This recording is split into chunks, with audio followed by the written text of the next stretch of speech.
अपनी दीदी से मिलकर के आया हूँ। अभिषेक जी मेरे साथ हैं। हमें याद है जिस समय निष्पक्ष चुनाव हुआ, दीदी यहाँ की मुख्यमंत्री बनी और आज हम लोगों को सबको मिलकर के जो इलेक्शन में बेईमानी हुई है उसके लिए खड़ा होना पड़ेगा। ईमानदारी से इलेक्शन जब हुआ, इलेक्शन कमीशन ने जब इलेक्शन कराया तो वो जीती। और इस बार जो मल्टी लेयर माफियागिरी हुई है इलेक्शन में, कोई कभी सोच नहीं सकता था कि इस तरह की बेईमानी Bharatiya Janata party, election commission, उनके संगी साथी, खुफिया लोग, अंडरग्राउंड लोग मिलकर के इस तरह का चुनाव करेंगे। अभी तक तो हम ये सुनते थे कि जो आज बंगाल करता है वो देश कल करता है, लेकिन बीजेपी ने जो उत्तर प्रदेश में किया बेईमानी, वो एक ट्रायल था उनका, और उससे सीख करके पूरा का पूरा चुनाव उन्होंने लूट लिया। सेंट्रल फोर्स हो, election commission, transfer posting, UP का चुनाव भी बड़े करीब से देखा है मैंने। न जाने कितने अधिकारियों की हम शिकायत करते थे, न कभी डीजीपी हटा, न कभी चीफ सेक्रेटरी हटे, न कोई डिस्ट्रिक्ट का अधिकारी हटाया उन्होंने। लेकिन जब बंगाल का चुनाव हुआ, पूरा का पूरा स्ट्रक्चरली उन्होंने अपना बनाया और उनको निर्देश दिए गए कि आपको चुनाव हराना है। आप में से बहुत सारे साथी होंगे, अब तो फोर्स के कई लोगों को 15 दिन की छुट्टी दी है, लीव। इतनी छुट्टी कभी सेंट्रल फोर्स को कभी नहीं मिली। अभी सुना है कि 15 दिन की छुट्टी दी गई है। और जिस तरह का व्यवहार यहां हो रहा है पॉलिटिकल वर्कर के साथ, पार्टी ऑफिस के साथ, हम लोग भी सरकार में आए और सरकार से गए, कभी कभी किसी वर्कर, पॉलिटिकल वर्कर के साथ इस तरह का व्यवहार नहीं हुआ। चाहे हमारे साथी अभिषेक हों, आदरणीय दीदी हों, उनको सिक्योरिटी की थ्रेट हो, जिन्होंने इतनी सेवा की हो लोगों की, आखिरकार किसकी ताकत की वजह से ही कर रहे हैं। और मैं तो वो तस्वीरें दिखाना चाहता हूं जो कभी यूपी में तस्वीरें बनी थी इलेक्शन में। ये शायद तस्वीर आपने सबने देखी होगी, ये तस्वीर तो देखी होगी आपने। इससे ज्यादा भयानक काम यहां हुआ है। अगर बुलेट्स के डरा करके वोट डाला जाएगा तो कौन जीतेगा? आप बुलेट से डरा रहे हैं वोट के लिए, और इलेक्शन कमीशन निष्पक्ष नहीं है, बीजेपी के सहारे पे काम कर रहा है। जब बाई इलेक्शन उत्तर प्रदेश का हुआ था, मैं लोकसभा में अपने सभी मेंबर्स को लेकर के, कफन लेकर के गए थे हमारे सांसद, और इसलिए लेके गए थे कि स्पीकर को दे दें जिससे कि इलेक्शन कमीशन तक ये चला जाए, क्योंकि हम लोगों ने कहा कि इलेक्शन कमीशन ही मर गया है। और ये बात हम यूं ही नहीं कहते थे, ये तो पहली तस्वीर है।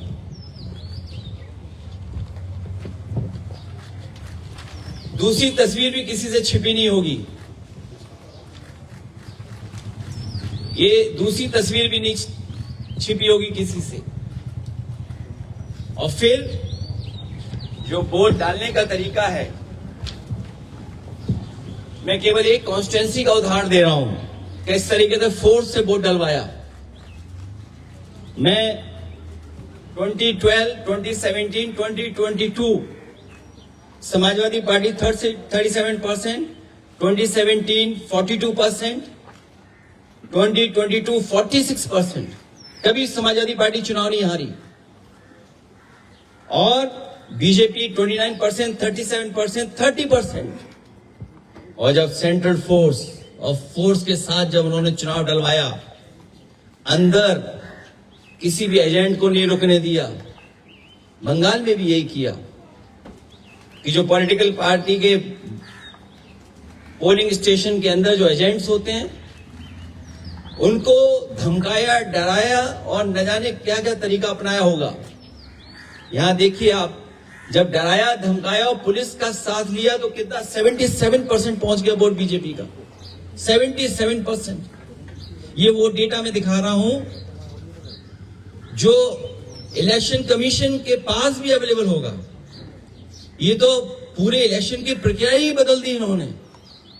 और अब तो ऐसा है बीजेपी की सरकार में इलेक्शन कमीशन से मिलकर के पहले आपको रिजल्ट मिल जाएगा, सर्टिफिकेट मिल जाएगा, उसके बाद काउंटिंग होगी, उसके बाद वोट पड़ेंगे, उसके बाद वोटर लिस्ट ठीक की जाएगी। पूरा चुनाव ही अलग कर दिया ना, पूरी चुनाव की प्रक्रिया ही बदल दी इन्होंने। और आदरणीय दीदी इनकी आंखों में खटकती हैं। आदरणीय दीदी संघर्ष करने वाली हैं, वो निराश होने वाली नहीं है। बीजेपी की आंखों में इसलिए खटकती हैं क्योंकि वो आदि आबादी का प्रतिनिधित्व करती हैं। और भारतीय जनता पार्टी के लोग जो पुरुषवादी हैं, सामंतवादी हैं, कभी नारी को बढ़ते हुए नहीं देख सकते। इन्होंने नारी को मुख्यमंत्री नहीं बनने दिया। राजस्थान में जो पहले मुख्यमंत्री की दावेदार थी, मुख्यमंत्री रही, और देश में केवल एक मुख्यमंत्री आधी अधूरी बनाई जिनके पास कोई पावर नहीं है।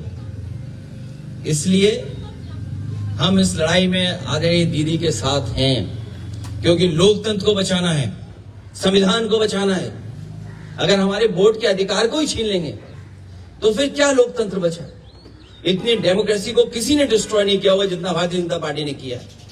और भारतीय जनता पार्टी पावर के लिए, अपनी ताकत के लिए किसी भी सीमा तक जा सकती है, कोई भी कानून नियम तोड़ सकते हैं। और उत्तर प्रदेश में हम लोगों ने बड़े करीब से देखा, वहां पर ये जो करते थे वो यहां पर किया है। अखिलेश जी, आप कह रहे थे इलेक्शन कमीशन बीजेपी के साथ मिलजुल के ये सब किया, लेकिन आप लोग रोकेंगे कैसे सर? हर जगह से आप लोग वोट चोरी का शिकायत तो कर रहे हैं, लेकिन रोकेंगे कैसे? मुझे उम्मीद है कि देश की जनता इसके बाद जाग जाएगी। जो बंगाल में हुआ है, जो बंगाल को सेंट्रल फोर्स से, क्या आप कल्पना कर सकते हैं कि 3 लाख सेंट्रल फोर्स भेजी गई और चिन्हित करके अधिकारियों को पोस्ट किया गया? सुनने में तो यह भी आया कि अधिकारियों को लालच दिया गया है कि चुनाव जिता दो तो हम आपको अच्छा पद देंगे। और आप यकीन करना, देख लेना, आप जो यहां से चुनाव करा करके जा रहे हैं अधिकारी बड़े, कुछ न कुछ लाभ का पद पाएंगे। हम लोगों को उम्मीद है कि हम लोगों को जनता के बीच में जाकर के जगाना पड़ेगा उनको। सर, बीजेपी का कहना है ममता बनर्जी के बाद आप है टारगेट। उत्तर प्रदेश में नेक्स्ट ईयर इलेक्शन है, उनका कहना है कि आप है टारगेट। हमसे 2 गलतियां हुई, एक बीजेपी को हरा दिया और दूसरा अयोध्या हरा दिया, तो हम तो टारगेट में होंगे ही। ये कोई नई बात नहीं है। और हम तो बहुतों के टारगेट में हैं, एक के टारगेट में नहीं है।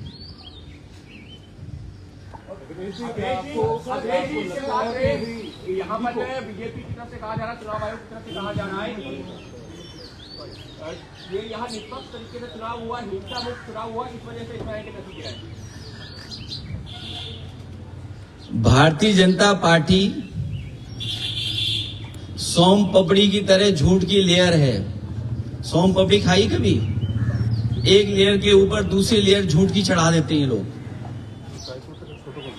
और आपको तो मैं ये कहता हूं ना, सब वीडियोस आर्काइव में पड़े हुए हैं। रामपुर का इलेक्शन देख लो, किसी वोटर को नहीं निकलने दिया। और ये जो डेटा मैं आपको दिखा रहा हूं, ये रामपुर की कॉन्स्टिट्यूंसी का दिखा रहा हूं मैं, कुंदर की कॉन्स्टिट्यूंसी का दिखा रहा हूं मैं। ये तो डेटा आप देख सकते हो। इलेक्शन कमीशन अंधा है क्या? और ये महिलाओं की तस्वीर क्या आप भूल गए कि आपके अपने चैनल पे भी चली थी तस्वीरें? ये तस्वीरें आप भूल गए क्या? ये तो आपके चैनल पे भी तस्वीरें चली थी, वीडियो चले थे। ये इन महिलाओं ने, जिन्होंने कोई परवाह नहीं की, मैंने इन महिलाओं को 2-2 लाख रुपए से सम्मान किया था कि इन्होंने कम से कम अपने वोट के अधिकार के लिए लड़ी। उन्हें परवाह नहीं थी गोली की, उन्हें रिवॉल्वर की। आप पता करिए ये क्या हालत थी उस समय। केवल ये तस्वीर नहीं, ये तस्वीर भी आप भूले नहीं होंगे। हालांकि सीसीटीवी से बहुत घबराते हैं बीजेपी के लोग, सीसीटीवी से, कैमरे से बहुत घबराते हैं। अगर यही इलेक्शन कमीशन निष्पक्ष है तो कुदरकी में जो वोट डाला है उसकी सीसीटीवी वीडियो जनता को दिखा दो। अगर जनता को नहीं दिखाना चाहते हैं तो प्रेस पे तो भरोसा करते होंगे। अगर सब प्रेस को नहीं दिखा सकते हैं तो अपने खास चैनलों को बुला करके और हमें भी बुला लेना, और फिर जब सुप्रीम कोर्ट की प्रोसीडिंग्स लाइव हो सकती हैं तो बंगाल के वोटिंग की काउंटिंग की सीसीटीवी क्यों नहीं दिखाई जा सकती, क्यों नहीं लाइव हो सकती है? कम से कम जनता में तो संदेश जाए, जो लोकतंत्र है वो मजबूत होगा। अगर सीसीटीवी की जो फुटेज है वो अगर बीजेपी दिखवा देगी इलेक्शन कमीशन से तो शायद उससे लोकतंत्र और मजबूत होगा। ये तो अकेले इलेक्शन कमीशन से लड़ रहे थे, हमें तो यूपी में जो हमारा साथी कह रहा था टारगेट, उनके परिवार के लोग भी कई जगह बैठे हुए हैं, उनके बहुत सारे साथी सहयोगी भी बैठे हुए हैं। हमें सबसे लड़ना है, लेकिन हमें भरोसा है कि जनता ने जो बंगाल में देखा है, जिस तरीके का व्यवहार सेंट्रल फोर्स का, इलेक्शन कमीशन का, संघी साथियों का, इनके अंडरग्राउंड लोगों का, बीजेपी के लोगों का, उत्तर प्रदेश की जनता जागरूक होकर इनका जवाब देगी। बंगाल इलेक्शन के बाद सर, बंगाल इलेक्शन के बाद आपको लगता है कि इंडिया अलायंस और मजबूत है? दिल्ली की तरफ कुछ करनी चाहिए। मैं इस समय यही कह सकता हूं कि सभी पॉलिटिकल पार्टीज के नेता हम लोग बैठ करके बात करेंगे। अब सर, आपको लगता है कि इंडिया अलायंस के सारे जो पार्टीज है वो स्ट्रॉन्गर है, अभी यूनाइटेड है बंगाल इलेक्शन के बाद? कोशिश यही होगी कि सब लोग और साथ मिलकर के काम करें, क्योंकि लोकतंत्र बचाना है, डेमोक्रेसी को बचाना है। ये डेमोक्रेसी को डिस्ट्रॉय करना चाहते हैं, हमारे वोट के अधिकार को ही छीनना चाहते हैं। हालांकि बात यहां की नहीं है, लेकिन यूपी की मैं कह सकता हूं, वो वोट छीन करके आम लोगों के और खासकर पीडीएस समाज के लोगों के अधिकार छीनना चाहते हैं। जब वोट छीनेगा तो सोचिए क्या अधिकार छीनेगा। वो डेटा आपको अवेलेबल है कि किस तरीके से वोट के अधिकार को छीनने से कितनी सीटें हार गए, वो डेटा छिपा नहीं है। और लॉजिकल डिस्क्रिपेंसी के लिए क्या सॉफ्टवेयर इस्तेमाल किया होगा, आखिरकार किसका सॉफ्टवेयर था वो? लॉजिकल डिस्क्रिपेंसी जो हुई है वो किसकी वजह से हुई है? कौन डेटा देख रहा था, कौन सा सॉफ्टवेयर था वो? सर, आप लोग पार्लियामेंट में इसको उठाएंगे सर? पार्लियामेंट में तो मैं कफन लेके गया था इलेक्शन कमीशन के लिए। अभी सर बंगाल इलेक्शन के बिल्कुल उठाएंगे। अखिलेश जी, बंगाल का ये चुनाव इस बार हिंसा बहुत कम हुई, लोग बहुत कम यहाँ पे जाने गए, लेकिन कल रात में जो देखा गया शुभेंदु अधिकारी के पीए की हत्या की गई, उसे क्या कैसे देखेंगे? इसमें तो होम मिनिस्टर जिम्मेदार हैं कि उनके पीए की हत्या कैसे हो गई। ये सवाल मुझसे मत पूछिए, आप ट्विटर हैंडल होगा आपका, आप टैग करिए होम मिनिस्टर साहब को, पूछिए कि हत्या कैसे हो गई। सर, ये जो एकजुट होकर आप लड़ने की बात कर रहे हैं सर, इसमें कांग्रेस की भी भूमिका होगी सर। हम लोग यूपी इलेक्शन से भी पहले देखे हैं, बंगाल इलेक्शन से पहले भी हम लोग ने देखा कि शायद ऑपोजिशन एक साथ नहीं हो पाए, कांग्रेस नहीं आ पाया सर। कांग्रेस को कोई एडवाइस देंगे सर? मैं किसी को एडवाइस देने के लिए नहीं आया हूं। मैं लोकतंत्र और जिस तरीके से आदरणीय दीदी को अपमानित किया, उनके कार्यकर्ताओं को वोट नहीं डालने दिया, क्या जिम्मेदारी सेंट्रल फोर्स की है?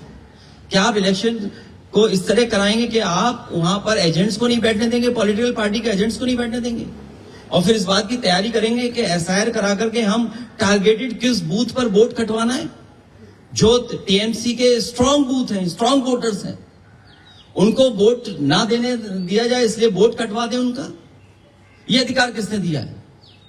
यही लोकतंत्र को सबसे बड़ी हत्या कर रही है बीजेपी के लोग मिलकर के, वो भी इलेक्शन कमीशन से। इसलिए सभी पॉलिटिकल पार्टी से हमारी अपील होगी कि कम से कम इस सवाल पर हम सब एक दिखाई देंगे। इंडिया ब्लॉक एक बार फिर से मजबूती के साथ जो है नजर आएगा, क्योंकि हम सब पॉलिटिकल पार्टी के लोग एक साथ खड़े हुए दिखाई देंगे। सर, ये सवाल मैं आपसे लास्ट टाइम में पूछने की कोशिश किया था सर। बंगाल में 91 लाख लोगों को हटाया गया था, उसमें डिलीटेड थे, डुप्लीकेट भी है और लॉजिकल डिस्क्रिपेंसी भी है। लेकिन उत्तर प्रदेश की जो ड्राफ्ट लिस्ट है उसमें 2.8 करोड़ लोगों को हटाया गया था। कोई कॉन्फर्मेशन है सर कितने रोहिंग्या मिले उधर से? क्योंकि बंगाल में जिन लोगों को हटाया गया सबको बोलते थे कि रोहिंग्या है।